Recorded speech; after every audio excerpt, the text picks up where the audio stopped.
پێم وایە جارەکان ئەوەی کە جێی پرسیارە ئەم ئینسانە تاوانەکەی چییە و بۆ بەدەبێ بە کەفالەت بەردرێ. یعنی خودی ئێمە وەکو هەڵسەوراوان وەکو کەسانە لە شەقامان نابێت باسی کەفالەت قبولکەین. تاوانم نەکردوە باسی داخوازیم هەیە، داواکاریم هەیە، داوا مافی خۆم دەکەم.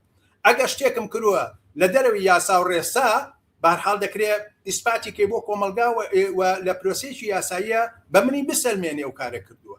ئەجار ئەمە نەریتەکە لە کوردستانە نیگەرانەکە ئەوەیە کە دەسەڵات فێر بووە، ئەم حیزبە سیاسیانە پارتیۆچێتی فێر بووە لەسەر هەر کەسێک قسەیەکیان هەبێ لە پڕ لە کۆڵان و کوچێک و لە شوێنەکە دەرگیریەکەن.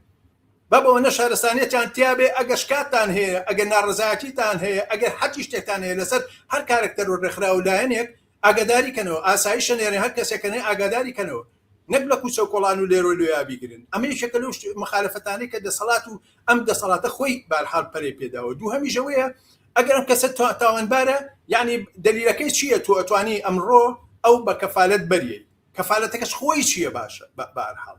یعنی هەر کەسێ لە ئێمە کە ئەژیرێ بێ معلوم بێ کە من بۆ کۆمەلگای ڕۆشن بکەیتەوە کە من سزاکەم چی بووە یاخود تاوانەکەم چی بووە، ئەو شتە هێنەم چی بە چیە کردومە.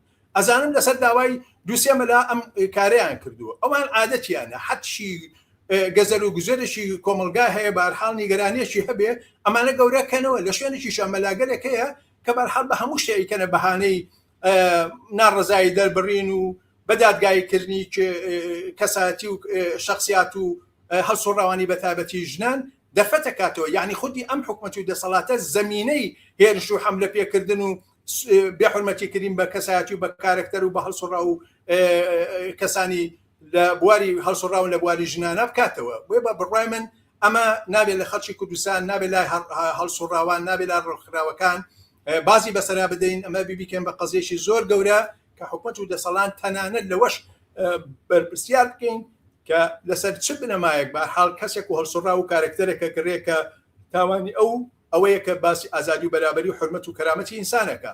بۆیە من ڕاستیە کەمی ئەوارەیە هەواڵم بیست یەکسەر شیشی کورتم لەسەر نووسی و دوای ئەوەش لەگەڵ هەندێک لە ڕەفیقەکانە بەڕاستی لە خەمان و لە بیری ئەوان کە بتوانین چ ڕێگە و ڕەوشتێ بگرینە بەربۆیە چ لە ڕێی یاساییەوە، چ لە ڕێی میدیاکانەوە، چ لە ڕێی بیر و ڕایگەشتیەوە بۆ خاتیەوەی کە ئەم بابەتە ئێمە خۆمان زیندوو ڕایگرین و ئیشی لەسەرکەین و بە دواسوونی پەیگیرانەی لەسەر ئەنجام بدەین.